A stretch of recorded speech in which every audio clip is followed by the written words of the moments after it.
Se você caiu nesse vídeo, é porque o assunto imigração te interessa. E se esse assunto te interessa, quer dizer que você tem acompanhado aí as coisas que têm acontecido aqui na Europa, por exemplo. Sendo mais específico, eu acredito que vocês tenham visto, né, a mudança aí de lei em Portugal, a mudança da lei da imigração. Enfim, ficou um pouco mais complicado, né, para ser aqui moderado com as palavras. E provavelmente vocês viram que a cidadania italiana também sofreu algumas alterações e agora também está um pouquinho mais complicado. Ainda não está nada muito definido, né? Eu acho que é um pouco mais atrasado em relação à lei portuguesa, mas o cerco tá... Enfim, as coisas estão mudando, né? O que eu sempre digo é que o mundo ele não é estático, ou seja, as coisas mudam, elas não ficam iguais, né? E atualmente... talvez o país europeu melhor para a gente, que nós brasileiros, né, que a gente possa fazer essa migração, é a Espanha. Eu tenho batido muito nessa tecla nos últimos vídeos, mas é a verdade. Eu acho que é o melhor país na atualidade para você que ainda pensa em imigração. Mas no vídeo de hoje eu gostaria de falar de um outro aspecto que as pessoas costumam não falar sobre o imigrar, né? Que é o aspecto que não é também tão legal, que é quando você não tem tanto sucesso na sua imigração, quando as coisas não vão da maneira como você imaginava. Você já parou para pensar que talvez você que está me ouvindo agora não tenha exatamente o perfil para imigrar? No vídeo de hoje eu vou me aprofundar um pouquinho mais sobre o que eu penso sobre isso. Meu nome é Renan Ferraz e esse é o canal Via Sincera. Bem, eu comecei falando sobre os perfis de imigração, né? E eu quero me aprofundar um pouquinho mais nisso, no que eu penso sobre isso. Eu acho que quem não tem um perfil legal para imigrar, a pessoa que ela não lida bem com a solidão. É lógico que o ser humano ele é constituído para viver em bando, viver em grupo. Então, o lobo solitário, por assim dizer, é uma exceção, né?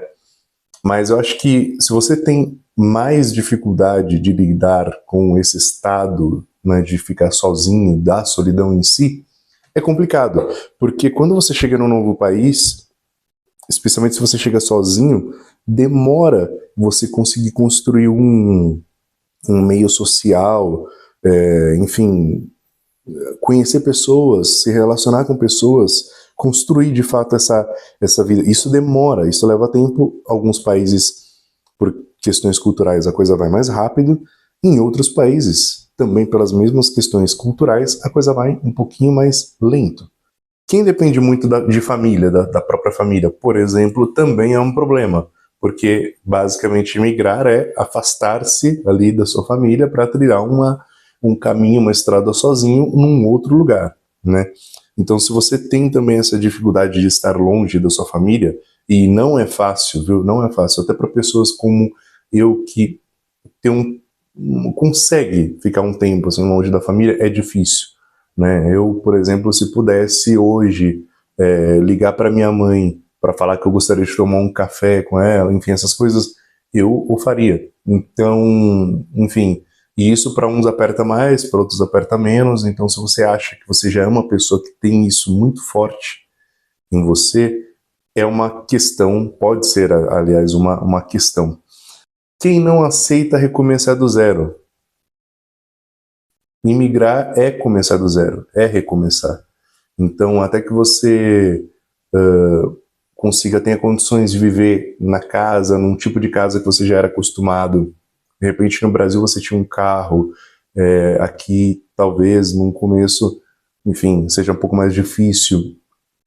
Você está acostumado a sair, se você é de uma... Enfim, por exemplo, em São Paulo, a gente sai muito para comer fora, né? Às vezes, quando você chega no novo país, pode ser que ali no comecinho você até faça umas saídas ali e tudo, mas no longo prazo você tende a evitar, porque é gasto, né? É um pouco mais difícil, a vida é um pouquinho mais complicada para o imigrante, né? Então você dá uma segurada no dinheiro, sai menos. Então tudo isso faz parte do recomeçar. E não é fácil, especialmente se você é mais velho.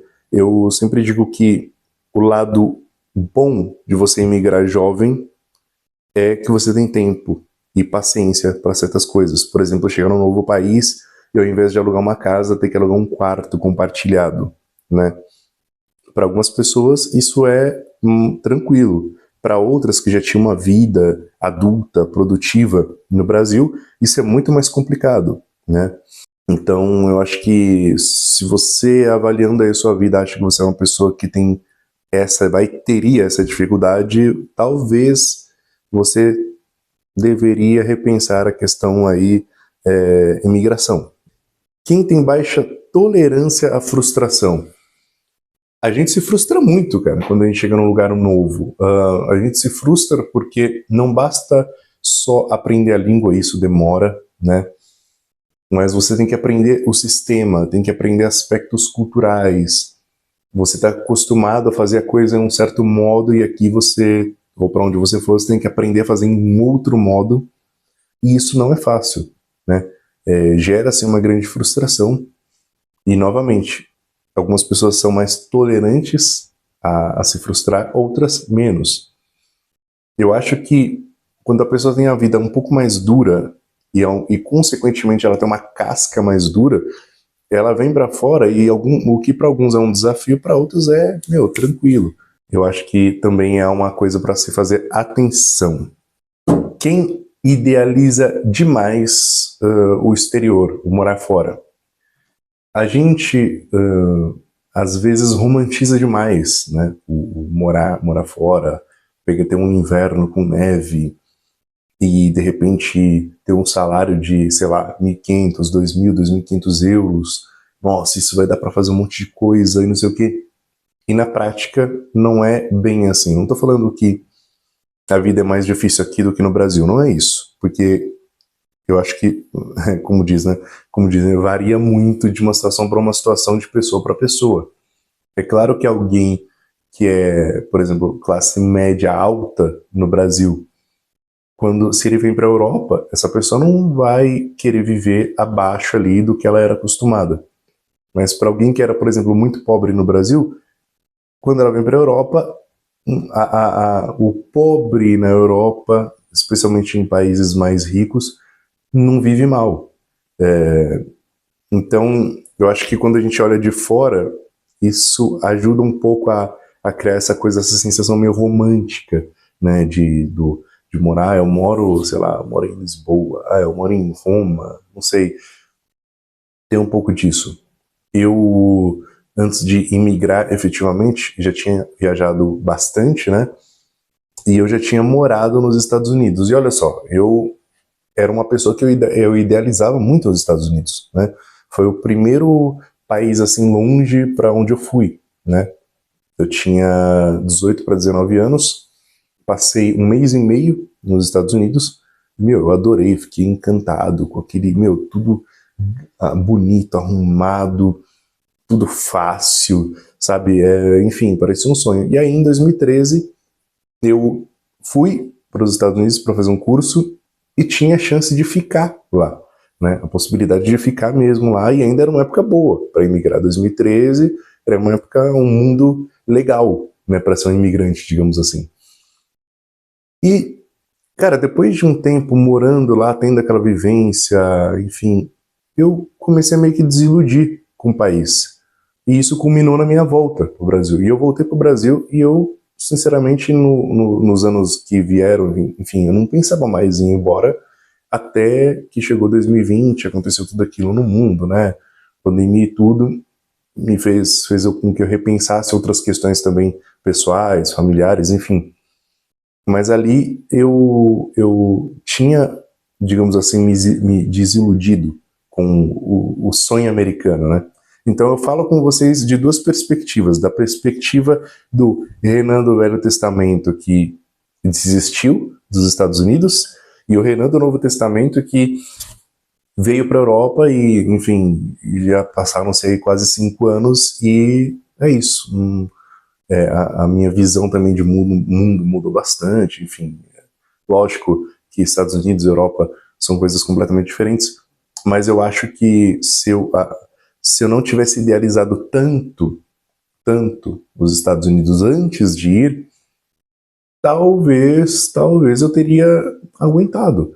Porque no fim, as situações que aconteceram ali comigo foram situações que acontecem na vida normal de um imigrante. Então, hoje, enfim, são coisas que eu também passo aqui, né? Isso tudo não significa que você não deve vir, que você não deve migrar, mas que você precisa se preparar. Eu sempre falo, eu sempre bato nessa tecla, que se você quer imigrar, você precisa se preparar. E se preparar é uma série de coisas. Você tem que se informar muito bem sobre o país para onde você vai. Tudo. Em tudo. Por exemplo, para quem quer imigrar para a Itália, você sabia que você consegue um documento pelo INSS que você, pelo menos pelo primeiro ano, você não precisa pagar pela saúde na Itália? Isso tudo faz parte do pacote, né, de preparação. E aí, quando eu também falo para se preparar, é aprender a língua do local para onde você vai. Claro que se você quer ainda emigrar para Portugal, né, português, mas você precisa se preparar financeiramente, com certeza.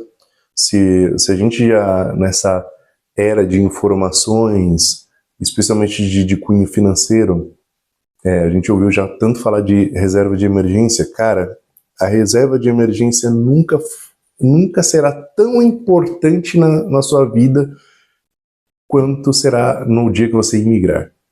Quando você está longe de casa e com todas essas problemáticas no meio, se você tiver ali uma gordura, um colchão ali financeiro que te ajuda ali a te sistemar, digamos assim, em que você, enfim, ganhe tempo, né, para entender o que está acontecendo, uma coisa de meses, de 3 a 6 meses, eu diria, inclusive até mais, de 6 para cima, mas trazendo para a realidade nossa, acho que ali de 3 a 6 meses já te dá um certo conforto.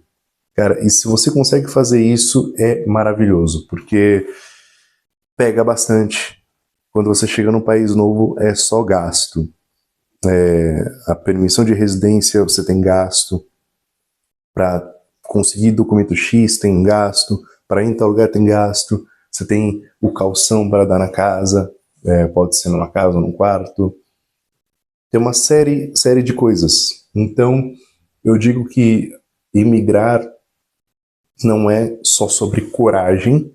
É lógico que assim, a gente precisa ter coragem, né, para imigrar, mas é também sobre preparo emocional. Tá? Eu vou sempre bater nessa tecla. Preparo emocional. Não subestime. Não subestime. Não faça loucura. Prepare-se realmente bem. Avalie bem. Faça um bom plano. Um plano aí de meses, se possível. Sei lá. Quando eu vim para a Itália, eu comecei a planejar a minha vinda 1 ano antes. Algumas pessoas precisam de mais tempo. Outras, 1 ano é o suficiente. E foi nesse 1 ano que eu tive para me preparar com dinheiro, para estudar melhor a língua, para estudar o sistema italiano, saber o que eu tinha que fazer quando eu chegasse no país, né? Enfim, foi assim que eu me preparei e é assim que eu recomendo para vocês, que vocês também se preparem.